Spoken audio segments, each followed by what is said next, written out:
Et bonjour à tous, c'est Ted Nomad, on se retrouve aujourd'hui pour une nouvelle vidéo. J'ai décidé de vous présenter Finst. C'est une nouvelle application qui est faite pour les débutants, ou en tout cas pour ceux qui ne veulent pas se prendre la tête dans l'investissement crypto, puisqu'elle va rendre accessible l'investissement à la crypto d'une façon simple, transparente et peu coûteuse. C'est une application qui veut directement concurrencer Crypto.com, Swissborg, Nexo, etc., qui est une alternative à toutes ces plateformes centralisées. Et j'ai décidé de vous la présenter parce que on en parle assez peu et pourtant je la trouve vraiment intéressante. Vous allez voir qu'il y a plein de fonctionnalités plutôt cool, des frais attractifs et une ergonomie vraiment que je trouve au top. Donc aujourd'hui on va s'attarder un peu à toutes ces fonctionnalités, on va faire un tour sur l'application pour que vous puissiez voir à quoi ça ressemble. Évidemment n'hésitez pas à vous abonner, à mettre un petit pouce bleu, à mettre un commentaire, ça fait plaisir de supporter la chaîne. Et enfin si vous souhaitez me récompenser, n'hésitez pas à utiliser mon lien de parrainage qui peut vous offrir différents avantages que je vous mets en description. Avant toute chose, on va s'attaquer à savoir qui est Finst et qui se cache derrière.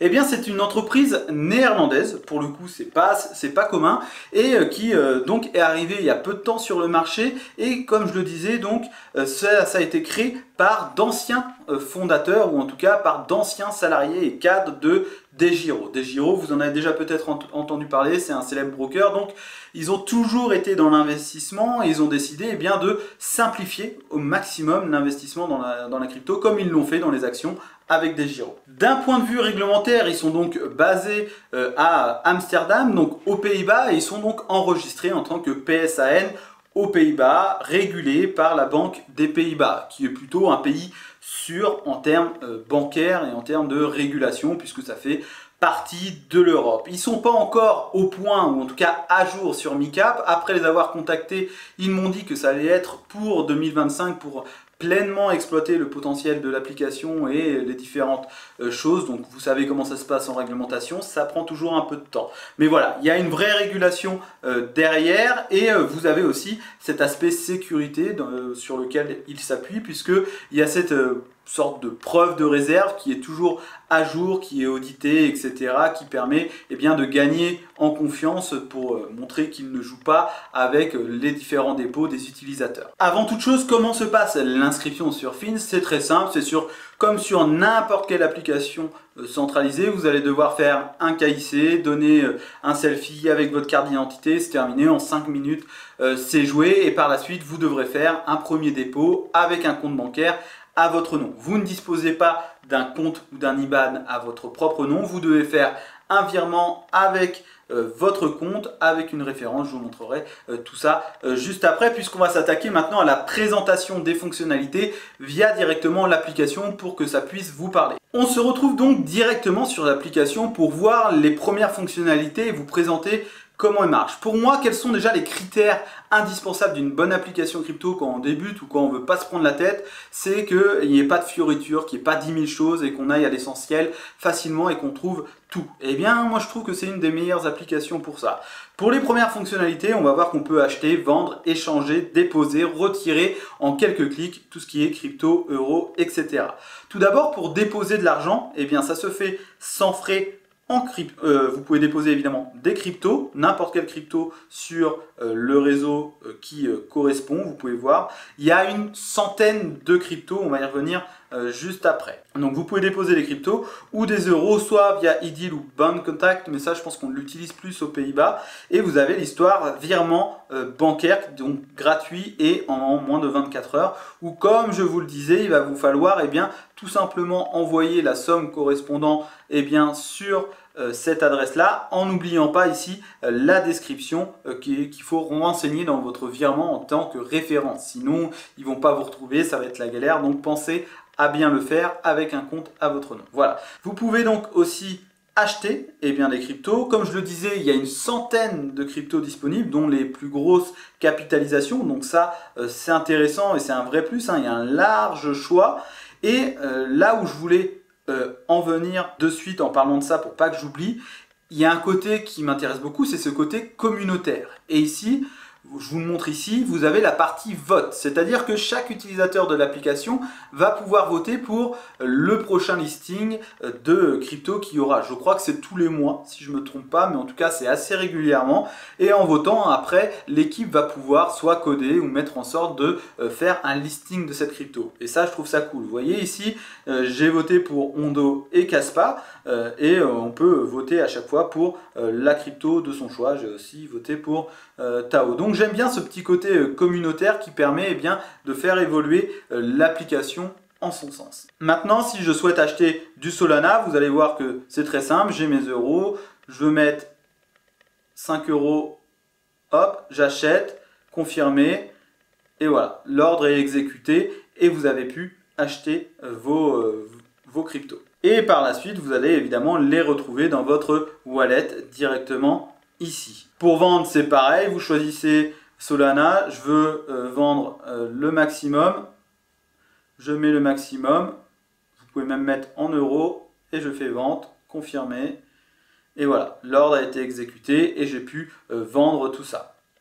Donc vous voyez que l'achat-revente se fait extrêmement simplement. Je pense que c'est difficile de faire plus facile. Vous avez la partie Swap Exchange qui est intéressante ici. Ici par exemple, je vais échanger mes Solana contre du BTC ou contre autre chose. Eh bien j'ai juste à choisir les différents, par exemple contre de l'USDT. Je fais max et je vais pouvoir échanger. Voilà, et j'ai les frais de transaction, j'ai le total, j'ai tout ce qu'il faut. Je fais confirmer et voilà, l'ordre a été accepté. Donc voilà, on peut échanger et ça c'est vraiment bien. Ce swap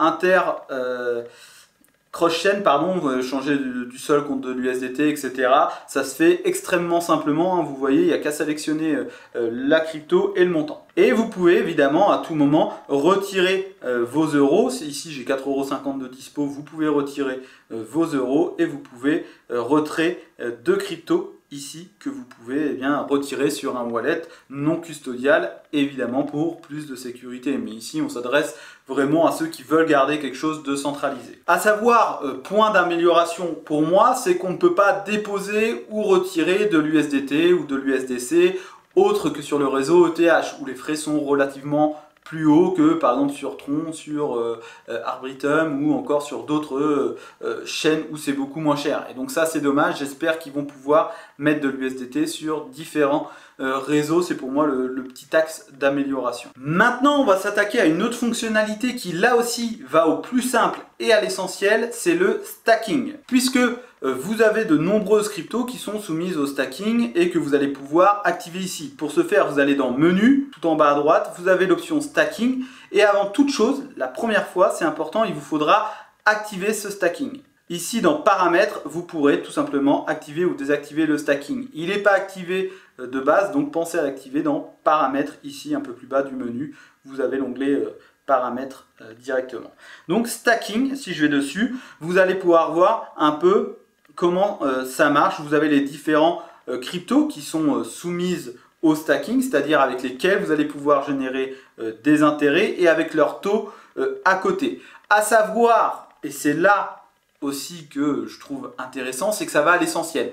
Sur d'autres plateformes comme crypto.com, Nexo ou quoi, vous allez devoir acheter le token de la plateforme pour faire en sorte de gagner des taux d'intérêt, d'en gagner plus. Ici, non, il n'y a pas tout ça, c'est vous déposez votre crypto, c'est fait. Pas besoin de les stocker un minimum de temps ou un maximum de temps. Vous n'avez pas besoin d'acheter un token, vous le laissez sur le wallet et vous allez recevoir vos intérêts composés toutes les semaines auto-indiqués. Et le taux est plutôt intéressant, ils le disent eux-mêmes. Si vous comparez à d'autres plateformes, comme crypto.com, sur certaines cryptos, ils sont quand même beaucoup plus intéressants sans qu'il y ait de conditions derrière. Donc, je vous laisse comparer. Ils ont aussi sur leur site des tableaux qui permettent de comparer, mais vous avez plutôt des choses intéressantes pour du stacking centralisé. Évidemment, si vous souhaitez maximiser ces taux et le rendement, il vous faudra passer sur des rendements décentralisés, sur du stacking directement on-chain. Et vous toucherez donc vos récompenses tous les lundis. Et sur cet onglet stacking, vous pourrez même voir en fonction de ce que vous avez stocké, voir le rendement que ça peut vous donner par an. Maintenant, on va s'attaquer à une autre fonctionnalité qui, je trouve, a plein de potentiel, ou en tout cas que je trouve intéressante pour ceux qui ne veulent pas se prendre la tête, qui veulent pas trop faire de recherche et qui veulent simplement investir sur le marché de la crypto parce qu'ils y croient ou qui veulent profiter d'une dynamique de marché simplement sans passer des ordres ou des achats de vente, etc. À tout moment. Eh bien, on va voir directement les bundles. Les bundles, c'est quoi? C'est comme un peu des fonds indiciels de crypto, c'est-à-dire que vous allez acheter en une seule transaction, eh bien, le TH et le Bitcoin ensemble, le top 2, ou alors le top 10, le top 25, etc. Ou même par thématique. Ici, vous allez pouvoir voir, par exemple, vous avez le top 2, le top 5, le top 10, le top 25, et en fait, en une seule transaction, vous allez acheter le panier de ces top 25 de crypto. Par exemple, si je vais sur le top 10, eh bien, comment c'est réparti? On va voir qu'il y a différentes informations. Vous allez avoir donc 10 cryptos qui représentent 88% de la couverture de marché avec une pondération par capitalisation, aucun investissement minimum, un rééquilibrage automatique mensuel, donc ça c'est important, c'est-à-dire que tous les mois, si vous, je sais pas, si sur ce top 10 il y a une crypto qui a surperforme ou l'autre non, et bien tout ça va se rééquilibrer pour garder cet équilibre dans votre panier, Vous avez des frais de bundle de 0,10% mensuel et vous avez aussi le stacking qui est actif sur la plupart des bundles. Ici on est à 1,02%. Alors ces frais de bundle et ce stacking, en fait ça va presque se compenser. Selon les bundles ça va compenser, sur d'autres légèrement moins, mais en gros ces frais de bundle vont être compensés par les revenus du stacking, donc il n'y a quasiment pas de frais, mais voilà, il faut étudier un petit peu et rentrer un peu en profondeur, mais je généralise. Et en dessous vous avez la répartition avec le pourcentage et le poids. Ici vous avez 40% en BTC et vous avez le reste ici qui descend au fur et à mesure de la capitalisation. Ça vous permet de diversifier le risque et d'investir dans véritablement plus une dynamique qu'un projet. Donc ça, je trouve ça vraiment cool. Et il y a aussi évidemment les thématiques green, DeFi, Metaverse. Alors c'est pas les seuls à le faire, mais voilà, c'est des choses qui peuvent éventuellement vous intéresser. Je suis moins fan des thématiques et même si l'idée est très bonne, j'aurais aimé qu'on puisse un peu personnaliser tout ça, ajouter ou enlever une crypto, augmenter le pourcentage. J'imagine que c'est une piste d'amélioration. Pour l'instant, ça reste très basique, mais ça mérite d'exister puisque vous pouvez très simplement faire par exemple juste de l'ETH et BTC à 80% BTC et 21% ETH, ce qui est une bonne répartition pour éviter trop de risques sur le marché crypto. Et pour ceux qui veulent plus de risques, vous avez le top 25 par exemple. Par exemple, moi j'ai du top 10, on voit que j'ai 8,27. Pour vendre, je peux tout simplement aller dans Bundle et je vais pouvoir sur mon top 10, je vais faire vente et je vais pouvoir vendre directement en euros. Alors c'est dommage, on ne peut pas revendre directement en USDT, donc il y a ce système de conversion crypto fiat, ça c'est un peu chiant, on espère que ça puisse arriver en USDT, mais voilà, et vous pouvez acheter comme de la crypto, vous voyez que ça se fait en une seule transaction, comme je vous ai montré tout à l'heure. Donc ça, il n'y a pas plus rapide et efficace, c'est vraiment une bonne chose je trouve. Mais quand vous achetez ce bundle, vous êtes évidemment bloqué entre guillemets sur l'application. Vous n'allez pas pouvoir retirer toutes les cryptos du bundle sur un wallet externe. C'est propre à cette centralisation de l'application. Maintenant, on va voir l'Auto Invest qui est tout simplement le DCA. Vous allez pouvoir créer un plan d'investissement très simplement en faisant créer un plan d'investissement. Donc alors, on retrouve ça dans menu, Auto Invest, créer un plan d'investissement. Vous choisissez ce que vous souhaitez faire, par exemple sur le Bitcoin. Vous allez pouvoir mettre le montant que vous souhaitez investir, la fréquence hebdomadaire, bimensuelle, mensuelle, etc. La date de début et vous allez pouvoir faire un retrait automatique. Ça, c'est top parce que ça vous permet en fait qu'à chaque achat, ça va transférer directement les cryptos sur un de vos wallets.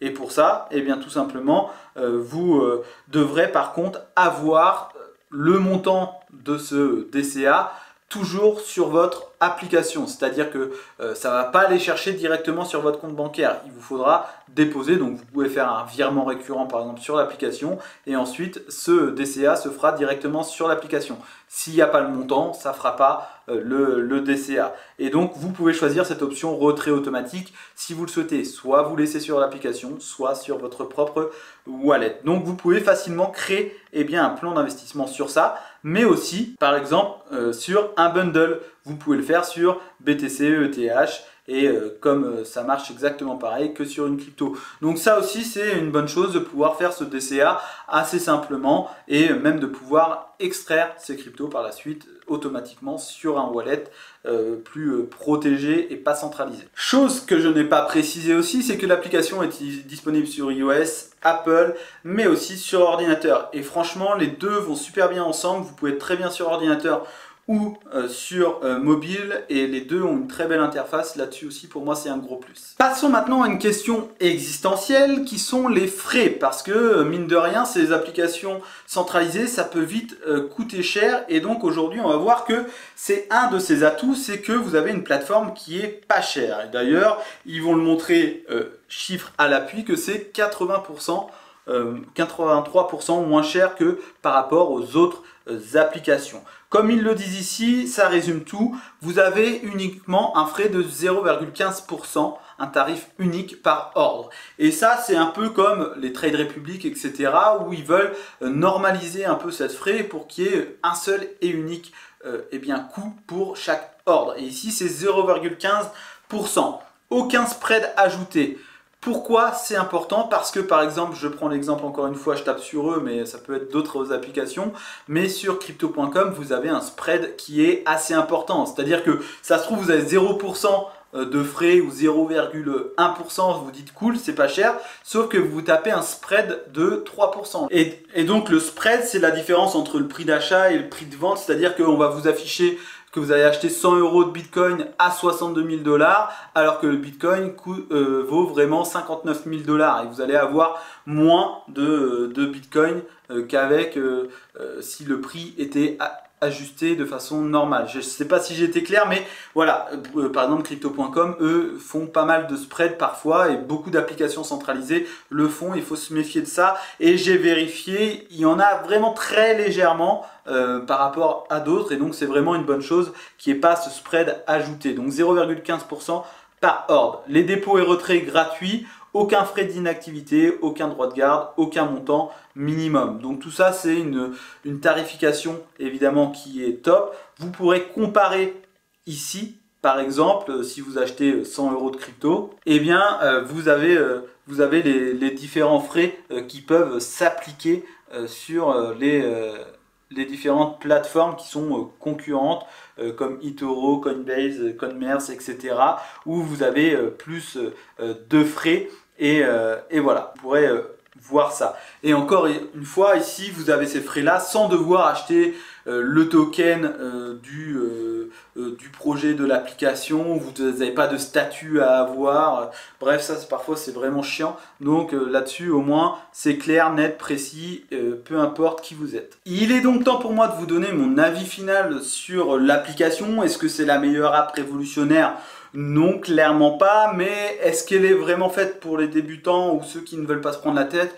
Oui, moi perso, j'adore l'UX, l'UI, tout est clair, on retrouve facilement les choses, il n'y a pas 10 000 fonctionnalités, les frais sont clairs et précis, il n'y a pas à se prendre la tête, donc ça, pour moi, c'est vraiment bien, mais c'est une application qui est encore jeune, qui n'a pas le vécu des plus historiques, dont je parle tout à l'heure, comme Nexo, Crypto.com, Swissborg, etc.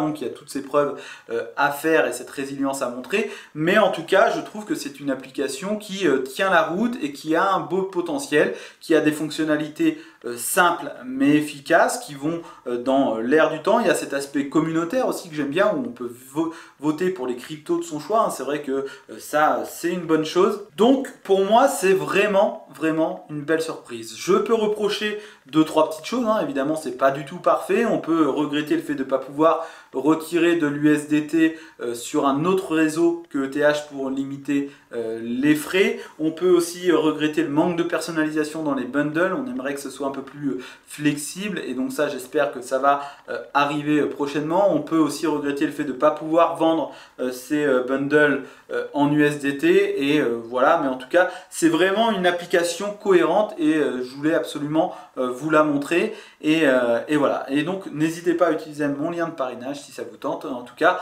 on se retrouve bientôt pour une nouvelle vidéo. Ciao!